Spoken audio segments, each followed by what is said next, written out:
السلام علیکم۔ انیس کو اسلام آباد میں نوکری ملی تھی۔ سرکاری نوکری تھی، اس لیے گاؤں کے سبھی رشتہ داروں کی طرف سے رشتے آنا شروع ہو گئے تھے۔ انیس کی امی نے گاؤں کی سب سے خوبصورت اور نیک سیرت لڑکی حبیبہ کو اپنے بیٹے کے لیے پسند کیا اور انیس کی جوائننگ سے پہلے انیس کی شادی کر دی گئی۔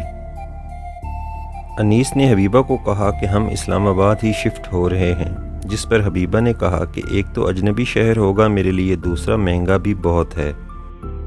میری مانیں تو آپ ایک بار سوچ لیں، یا کم از کم آپ پہلے وہاں جائیں، 1-2 ماہ رہیں اور دیکھیں کہ وہاں کا ماحول کیسا ہے، ہم وہاں گزارا کر بھی سکیں گے یا نہیں۔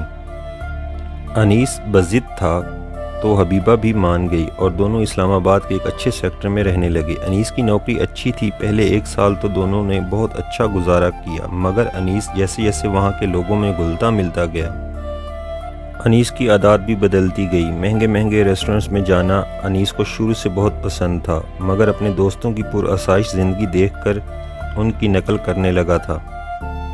اللہ پاک نے کرم کیا اور بیٹے کی نعمت سے نوازا تو انیس نے اس کی پیدائش کی خوشی میں پہلے اپنے تمام رشتہ داروں کو دعوت دی اور پھر اسلام آباد میں اپنے تمام دوست احباب کو اسلام آباد کے ایک اچھے ریسٹورنٹ میں دعوت دی، جس پر انیس نے دل کھول کر خرچ کیا۔ حبیبہ انیس کو سمجھاتی رہتی تھی کہ انیس پلیز آپ اتنا خرچ مت کیا کریں، مگر انیس ایک نہیں سنتا تھا۔ 1 ماہ کے بعد انیس کی سالگرہ آ گئی۔ انیس نے وہ بھی بڑے شاندار انداز میں سیلیبریٹ کی۔ وقت گزرتا گیا، حبیبہ سمجھاتی رہی اور انیس اپنی منمانی کرتا گیا۔ بیٹے کی سکول میں داخلے کی باری آئی تو حبیبہ نے اپنی ایک پڑوسن دوست سے مشورہ کیا تو انہوں نے، جو اگلی گلی میں ہی سکول تھا، اس کا مشورہ دیا کیونکہ اس کے بچے بھی وہاں پڑھ رہے تھے۔ سکول قریب تھا، گاڑی لگوانے یعنی پک اینڈ ڈراپ کی بھی پریشانی نہیں تھی۔ مگر انیس نے کہا نہیں، میں تو اسلام آباد کے اعلیٰ ترین سکول میں بات کر کے آیا ہوں اور کل ہم دونوں جا رہے وہاں احمد کو ساتھ لے کے۔ حبیبہ نے کہا آپ کو اندازہ بھی ہے اس سکول کا خرچ کتنا ہے، اور پھر وہ تھوڑا دور بھی ہے، گاڑی بھی لگوانا پڑے گی۔ انیس نے کہا کوئی بات نہیں، میں چھوڑ دیا کروں گا۔ اور لے گا کون؟ حبیبہ بولی گاڑی تو لگوانی پڑے گی۔ انیس نے حبیبہ کی ایک نہ سنی اور بیٹے کو اسی سکول میں داخل کروا دیا۔ گاؤں سے اطلاع آئی کہ ماں بیمار ہے۔ انیس کو ایک ہفتے میں ایک دن 500 کلومیٹر دور جانا پڑتا تھا۔ گاڑی پرانی تھی تو اب بینک سے لون لے کر گاڑی تبدیل کرنے کی سوچی، جس پر حبیبہ نے کافی غصہ کیا کہ آپ کو پتہ بھی ہے بجلی کا بل، گھر کا کرایہ، کچن، سب کتنا مشکل ہوتا جا رہا ہے۔ جس پر انیس نے وقتی طور پر حبیبہ کو مطمئن کرا دیا کہ اچھا اس ماہ تنخواہ بڑھ رہی ہے، پھر دیکھتے ہیں۔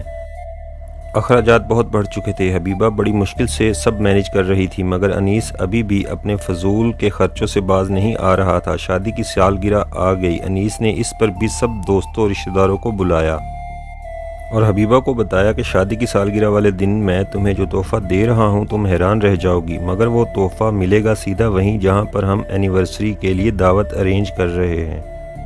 شادی کی سالگرہ کے دن حبیبہ جب مہمانوں کے ساتھ مصروف ہوتی تبھی انیس اس کو پکڑ کر پارکنگ کی طرف لے جاتا جہاں پہلے سے کچھ آفس کے دوست اور ان کی فیملیز موجود ہوتی۔ وہاں انیس حبیبہ کو برانڈ نیو کار گفٹ کرتا ہے۔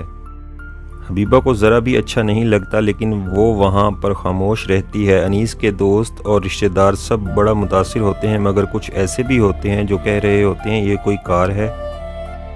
گھر پہنچتے تو حبیبہ انیس سے پوچھتی ہے کہ کہاں سے آئی اتنی مہنگی کار اور تم سے کس نے مانگی تھی؟ آج میں تم سے پوچھ کے رہوں گی کہ تم کو ہو کیا گیا ہے، تم کیوں یہ سب کر رہے ہو؟ اسٹیٹس کے لیے یا دوسروں کو دکھانے کے لیے، یا تم ہائی سوسائٹی کی دوڑ میں شامل ہو؟ جس پر انیس کہتا ہے کہ یہ کوئی اتنی مہنگی کار تو نہیں، بس 50 لاکھ کی ہے، اس سے مہنگی کار تو میرے کولیگز ہر سال اپنی بیوی کو گفٹ کرتے تو وہ ویسے بھی الگ الگ گاڑی استعمال کرتے اور ہر سال ماڈل بھی تبدیل کرتے ہیں۔ حبیبہ کو سمجھ آ رہی ہوتی ہے کہ اصل میں انیس کس نفسیاتی مرض کا شکار ہے، بالکل نفسیاتی مرض، کیونکہ حبیبہ کو تھوڑی دیر پہلے ہی اپنی امی سے پتہ چلتا ہے کہ گاؤں کے جو کھیت انیس کے ابا نے انیس کے نام کیے تھے انیس ان کو بیچ چکا ہے، جو حبیبہ کے لیے باعث تشویش تھا۔ حبیبہ کو پیسے، سٹیٹس وغیرہ کی حرص نہیں تھی، مگر دکھ اس بات کا تھا کہ اپنے بزرگوں کی زمین بھی بک چکی ہے اور بینک سے قرض بھی لیا جا چکا ہے، جو مستقبل میں ایک بہت بڑے خطرے کا اندیشہ تھا۔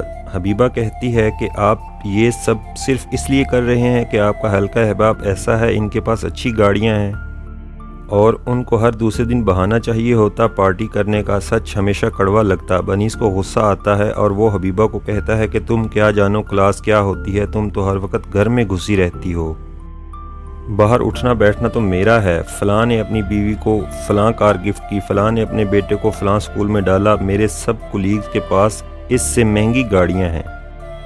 وہ جو علی ہے نا، وہ تو اپنے بچوں کی، اپنی شادی کی سالگرہ سب VIP جگہ پر سیلیبریٹ کرتا ہے، ہر بار سب کو بلاتا ہے، اور میں کہیں اور عیاشی تو نہیں کرتا نا جو تم اتنا بول رہی ہو۔ حبیبہ بس حیرانی سے سب سن رہی ہوتی۔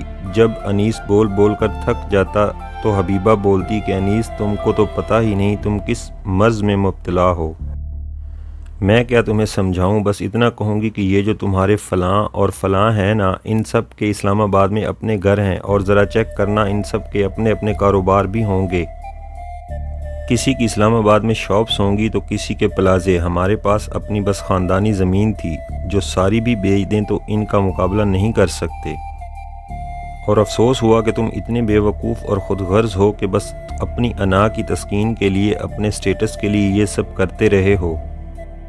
کہیں پر بیٹے کے لیے پیار، اس کی اچھی پڑھائی، اچھی تربیت کی فکر نظر نہیں آتی مجھے۔ تمہیں تو بس جہاں تمہارے دوستوں کے بچے پڑھ رہے ان کے مقابلے کے لیے یہ سب کرنا تھا۔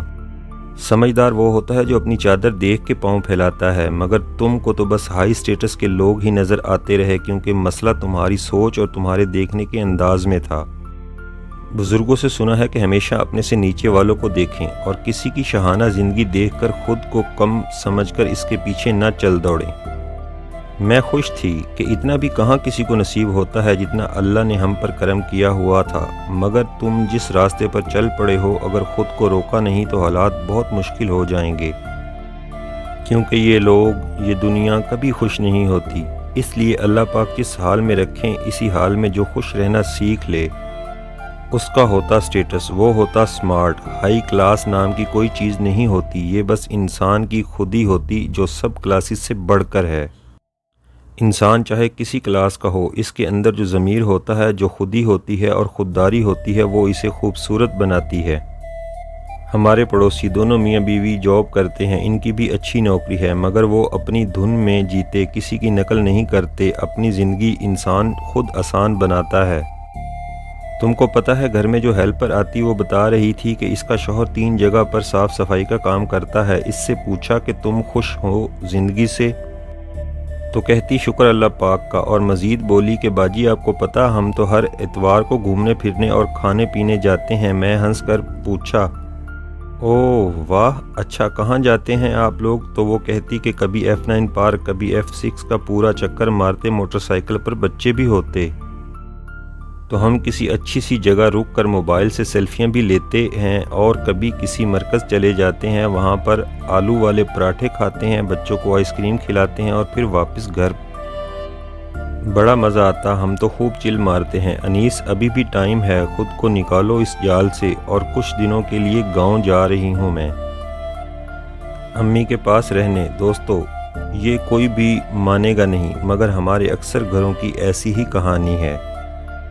ہم بہت سی رسومات صرف اس لیے کر رہے ہوتے ہیں کہ ہم نے کسی کو دکھانا ہوتا یا کسی کا مقابلہ کرنا ہوتا ہے۔ Like, subscribe and share please. السلام علیکم، اللہ حافظ۔